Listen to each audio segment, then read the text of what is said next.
Olá, pessoal, sejam muito bem-vindos ao primeiro episódio do nosso podcast Papo de Dentista.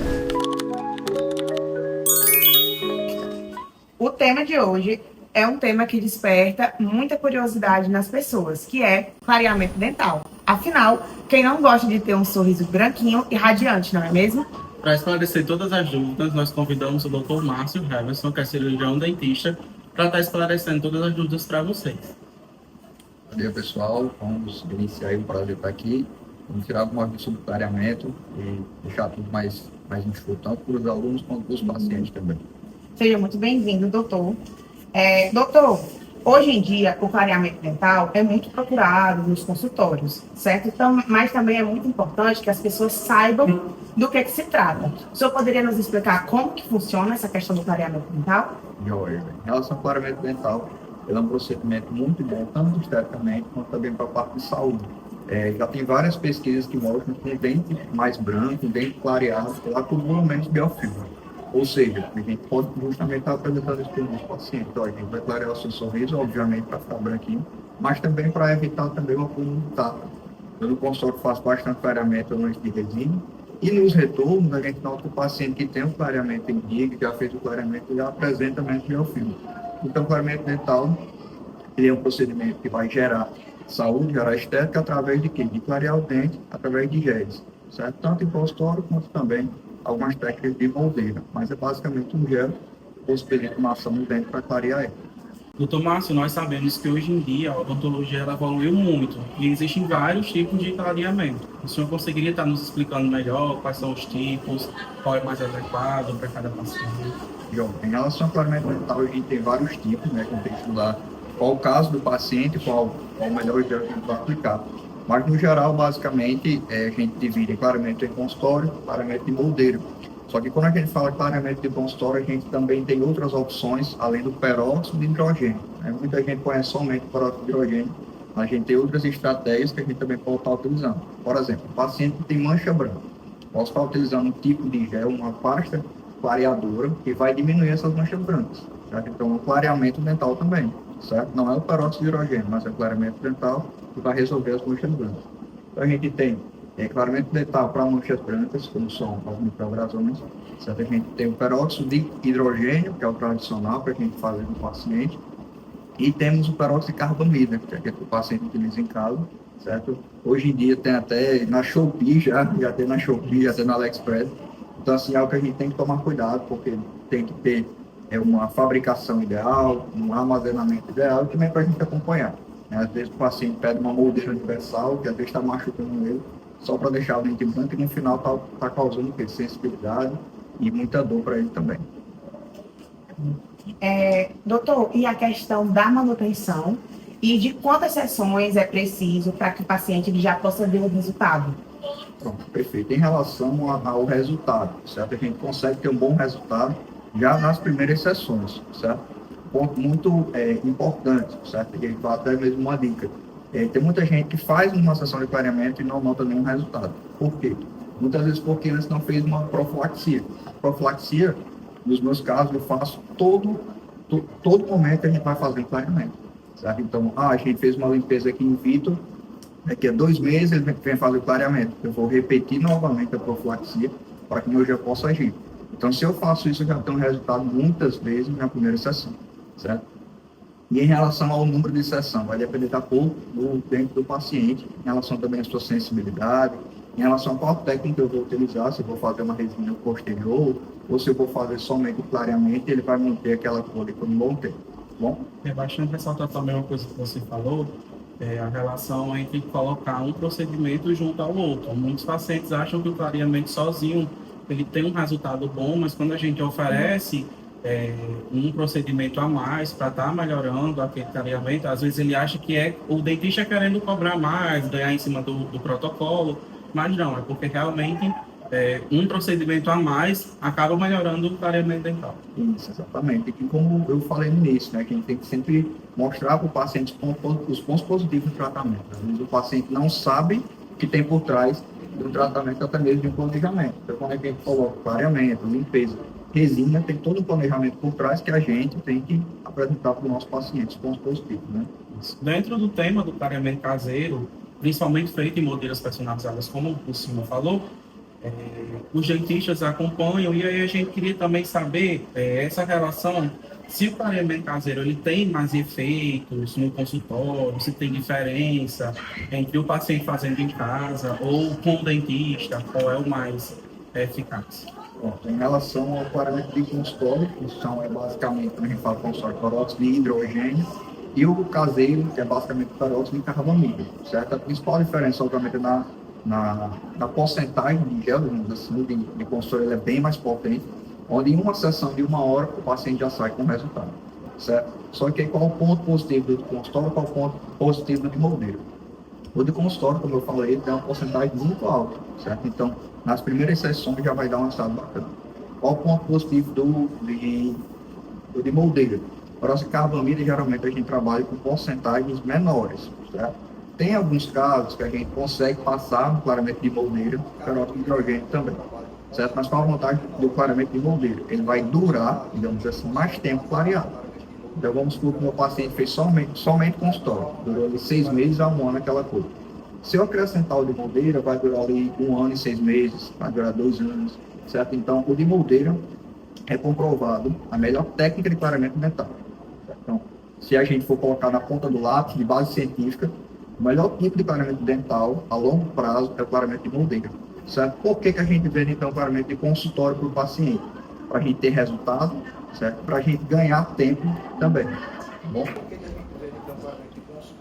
Doutor, a questão da sensibilidade, como o senhor já citou, é um dos maiores receios que as pessoas têm hoje ao procurar um clareamento, até referente a relatos que a gente vê nas redes sociais e coisas do gênero, que a pessoa que faz o clareamento, ela acaba ficando com muita sensibilidade nos dentes e isso afeta, né, na sua vida pessoal.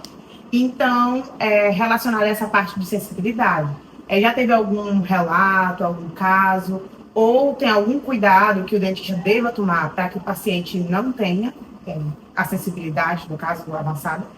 Em relação a eu, mas particularmente, ainda não tive nenhum paciente que relatou uma sensibilidade exagerada. Óbvio, assim, quando a gente termina, o paciente pode sentir um leve alívio ali no dente, algum frescor, algo que quando bate o vento, a gente até brinca que pode dar umas pequenas pontadas, mas, no geral, é algo bem tranquilo, certo? Não é normal ele sair com dor, sair latejando, precisar tomar dipirona, algum tipo. Já vi vários dentistas falando, não, a gente vai fazer sessão de clareamento aqui no fulano, depois eu dou um dipirona para ele vai para casa. Isso não é normal, isso não é um procedimento cirúrgico, certo? Obviamente, é um procedimento clínico, certo? Eu não vou falar que não é invasivo, é invasivo sim, porque a gente está removendo ali pequenas camadas do esmalte para poder clarear, né, entrar ali o gel, mas é um procedimento que não é para ser tratado dessa forma, certo? É para a gente prevenir isso. Como é que eu previno? Eu aplico barreira gengival em regiões de trincas, em regiões que eu vejo que o paciente já pode ter uma sensibilidade prévia ali. E se é um caso que eu tenho gengiva exposta, se eu tenho gengiva inflamada, se eu tenho alguma recessão, que eu vejo que ali vai dar sensibilidade, então eu justamente tento adiar ou colocar até mesmo na hora. A faculdade a gente tem o nosso plano de tratamento, a gente coloca na hora. Qual é a prioridade para esse paciente antes de passar por um clareamento dental? Bom?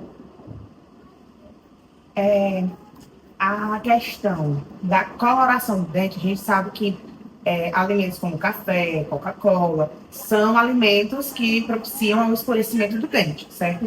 Então, quais os cuidados referentes à alimentação e os cuidados pós-procedimento que o paciente deve ter? Pronto, perfeito. Antigamente, há muito tempo atrás, tinha um mito muito grande da dieta branca. Como assim, dieta branca? Eu fiz um clareamento.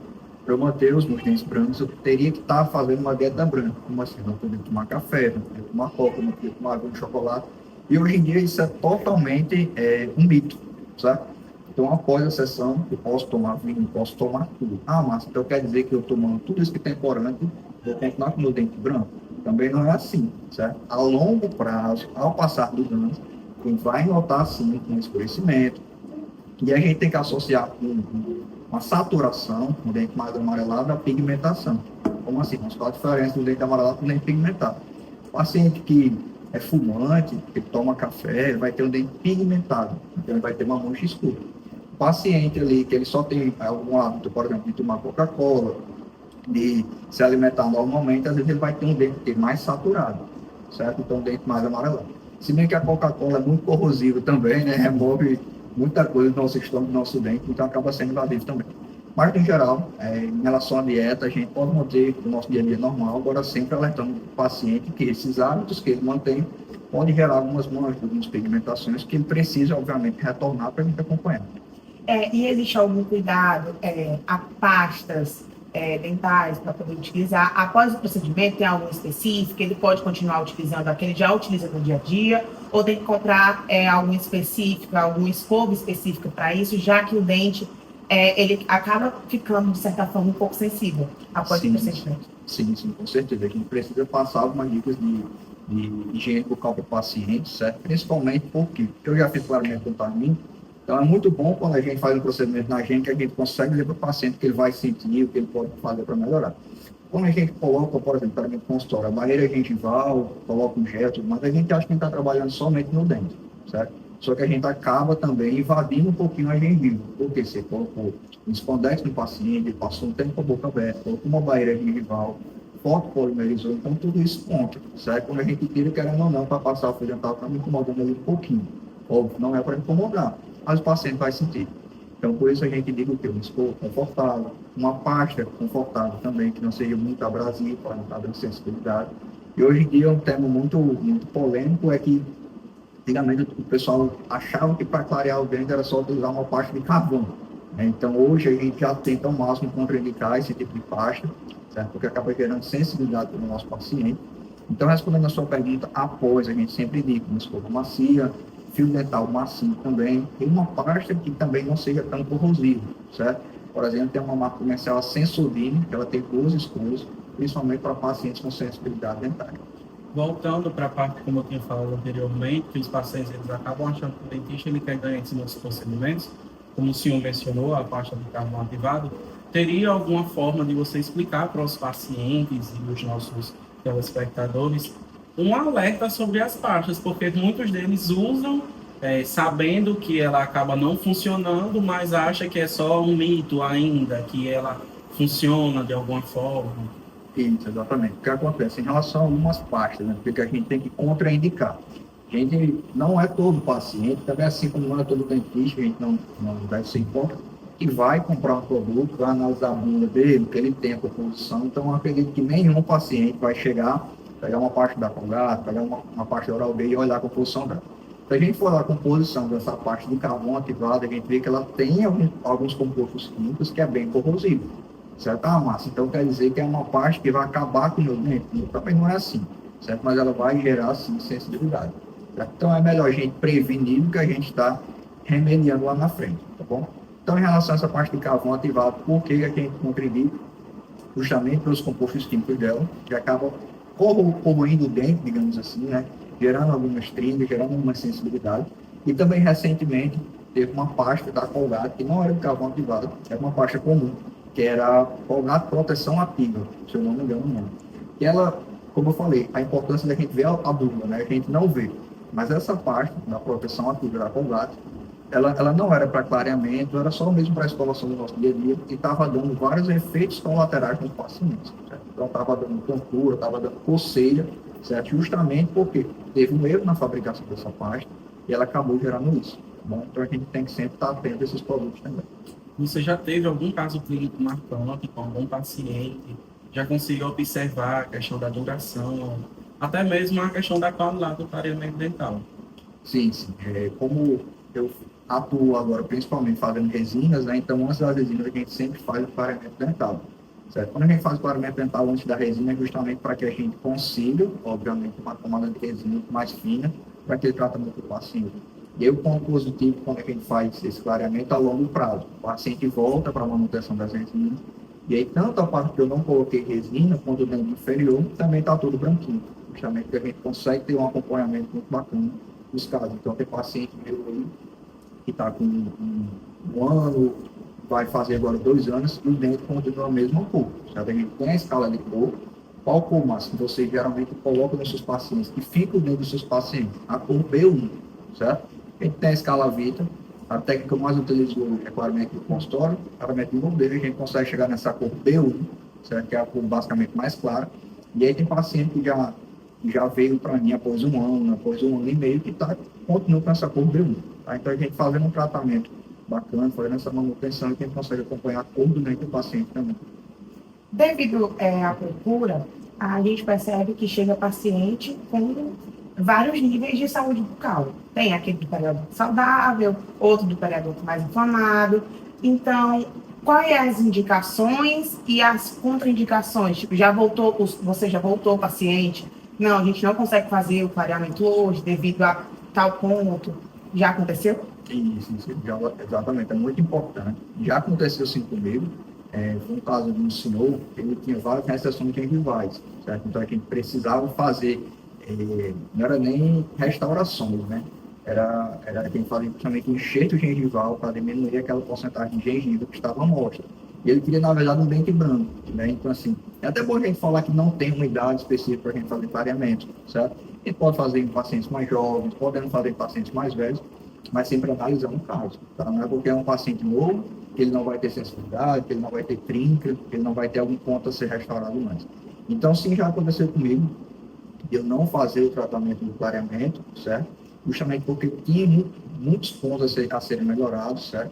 Esse ponto do periodonto é um deles, a gente sempre tem que olhar a gengiva antes mesmo de fazer o clareamento.